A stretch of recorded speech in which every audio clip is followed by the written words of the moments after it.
মহিলাদের নিয়ে মোদী সরকারের চিন্তার শেষ নেই। বেটি বাঁচাও বেটি পড়াও স্লোগান তো আছে, এমনকি মহিলা সংরক্ষণ বিলও পাশ করিয়েছে মোদী সরকার।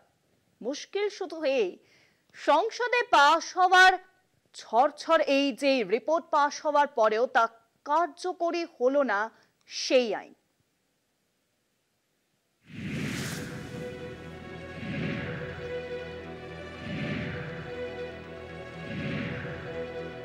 2024 লোকসভা নির্বাচনের আগে তড়িঘড়ি মহিলা সংরক্ষণ বিল পাশ করায় মোদী সরকার, কিন্তু সে বছর লোকসভা ভোটে ওই আইন কার্যকর হয়নি।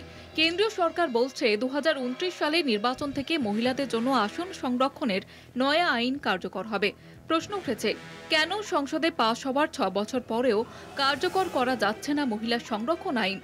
2023 সালের সেপ্টেম্বরে সংসদে পাশ হয়েছে মহিলা সংরক্ষণ আইন। মহিলা উন্নয়নের স্বার্থে সেই আইনের পাশে ছিল গোটা বিরোধী শিবির। সমর্থন করেন সোনিয়া গান্ধী, মমতা বন্দ্যোপাধ্যায়, রাবড়ি দেবী, ডিম্পল যাদব, মায়াবতীর দল। কিন্তু 2024 লোকসভা ভোটে এই আইন কার্যকর হয়নি।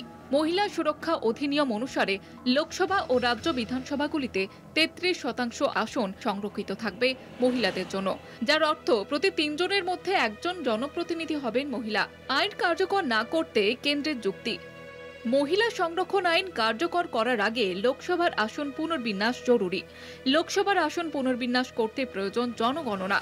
কেন্দ্র জানিয়েছে বকেয়া জনগণনা শুরু হবে 2026 সালের মে মাসে। ওই জনগণনার প্রক্রিয়া শেষ হলে লোকসভা এবং বিধানসভাগুলির আসন পুনর্বিন্যাস হবে। নতুন আসন সংখ্যার ভিত্তিতে মহিলা সংরক্ষণ আইন কার্যকর হবে।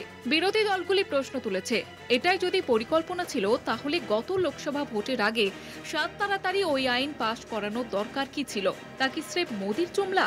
কলকাতা টিভি।